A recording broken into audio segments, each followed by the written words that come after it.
Magandang araw mga bata! Welcome to Teacher Marles channel kung saan maraming matututunan sa lesson na ating pag-aaralan. Our subject is Science 6 and I am Sir Mar. In this lesson, you are going to study homogeneous mixture as a solution and identify the common homogeneous mixtures that can be found in your home and identify their uses in our day-to-day activities. You will find out what will happen when you mix solid with liquid or liquid to liquid mixtures. But before that, let us first define what is a solution. Solutions is a result of two combined substances mixed evenly and thoroughly. Solution is a special type of mixture and a homogeneous mixture that combines a solute and a solvent. Plenty of solutions are found at home and are used every day, like for example, solutions involve one substance dissolving in another substance, which is usually a liquid. Just like what you see here in the illustration, where lemonade juice being the first substance that we have, and then we cannot enjoy a glass of lemonade if it's not cold. That's why we need to put some ice to it. And the ice is considered as another substance being dissolved in the lemonade. A while ago, children, we defined solution as homogeneous mixtures that combines a solute and a solvent. Now, let us define what is a solute and a solvent. When we say solute, this is the solid part that gets dissolved. For example, we have salt and sugar. While the solvent, this is a substance that dissolves a given solute. For example, is we have water. Always remember that solute is a solid part and it is a substance that is being dissolved and usually present in smaller amount, while solvent is a substance that dissolves a given solute. Let us see some illustration of a solute and a solvent. Sugar serves as a solute because in here, sugar is the solid part. And we have water as the solvent and serves as the liquid component of a solution. So when we combine water and sugar, the sugar will dissolve easily, and this is how a solute and a solvent works. Let us try another illustration on how to make a solution. So solute plus solvent is equal to solution.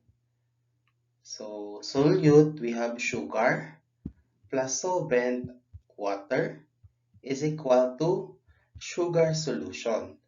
So always remember, children, in a solution, the substance that dissolves or seems to disappear is called a solute, which is the sugar, while the one that dissolves is the solvent, which is the water.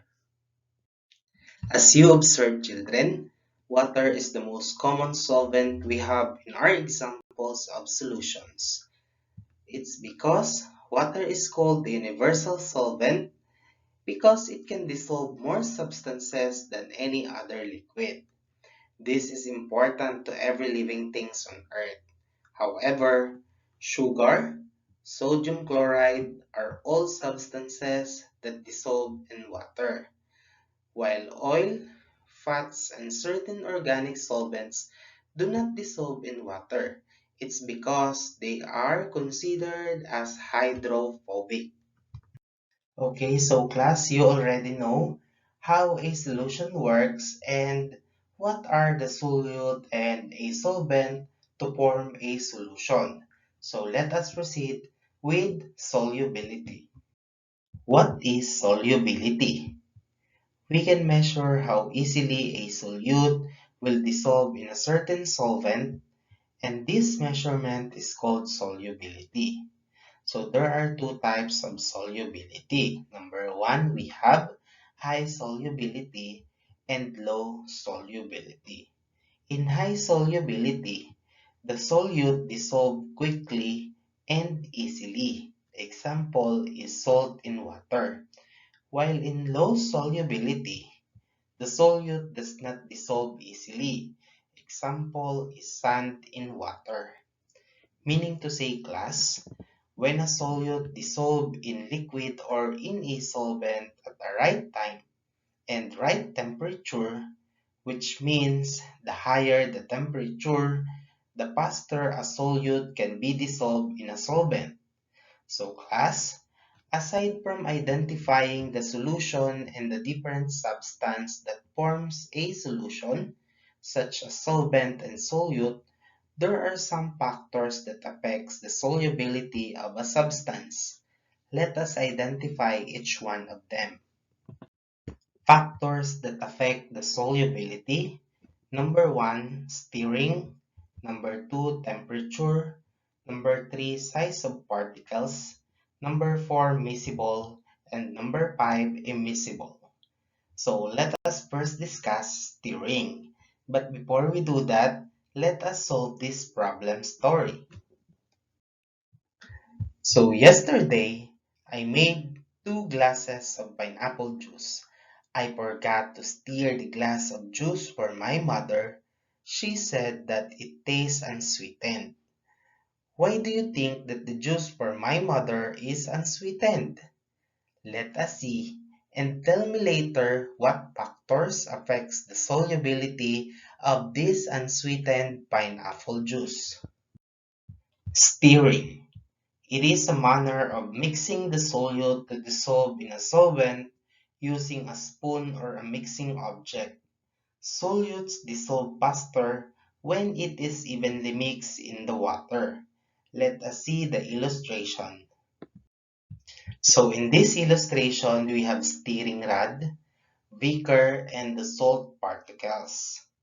So the first container is not stirred.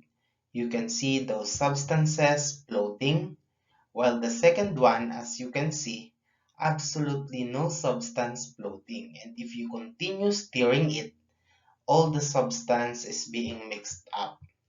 In this illustration, we can determine that stirring is one of the factors that affects the solubility. The second factor that affects the solubility is temperature. Temperature is a degree or intensity of heat present in a substance or object. The hotter the solvent is, the faster the solute dissolve. So let us see illustrations for this. Children, I have here hot water with ice cubes and cold water with ice cubes.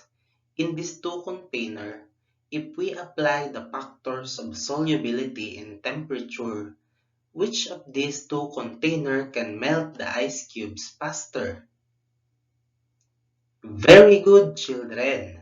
Hot water with ice cubes. It's because the hotter the solvent is, the faster the solute dissolves, and this is how a temperature affects the solubility. Next is the size of particles. This affects solubility because the smaller the particles of solute, the faster it will dissolve, while the bigger solute, it takes more time to dissolve. So let us see examples of this.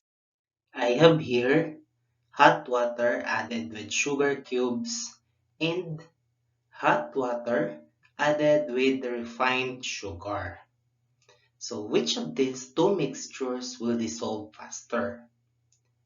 So the answer is the second picture, which is the hot water with refined sugar, because the smaller the particles of a solute, the faster it will dissolve, and this is how size of particles affects the solubility. Miscible, the property of a substance to mix evenly and completely with another liquid substance. Some liquids are miscible like alcohol and water that dissolves completely with one another. So let us see illustrations for this. Look at the illustration. Vinegar and water is one of the DIY that you can do for you to have a cleaning solution. When we mix vinegar and water, they are evenly and completely mixed with one another. Let us remember that when we say miscible, it is the property of a substance to mix evenly and completely with another liquid substance. The last factor is immiscible. The mixtures of liquid which do not mix, like oil and water, will not mix or do not dissolve completely with one another. So let us see illustrations for this. I have here oil and water. As you can see, oil is a liquid and water is also a liquid, but they do not mix. Let us always remember that immiscible are mixtures of liquid that do not mix like oil and water. Alright children, so let us not forget the factors that affect the solubility is we have stirring, temperature, size of particles, miscible, and immiscible. Great children, so I think you learned a lot in this lesson. So let us review what we have discussed today. So when we say solution, it is a result of two combined substances mixed evenly and thoroughly. Solute is a solid part and it is the substance that is being dissolved. While solvent, this is a substance that dissolves the solute. Solubility measure how easily a solute will dissolve in a certain solvent and also the factors that affects the solubility, stirring, temperature, size of particles, miscible and immiscible. And that's the end of our discussion for today. Thank you for watching. I am Sir Mar, and please don't forget to share, like, and subscribe our YouTube channel, and don't forget also to click the bell button to keep updated to our next lesson.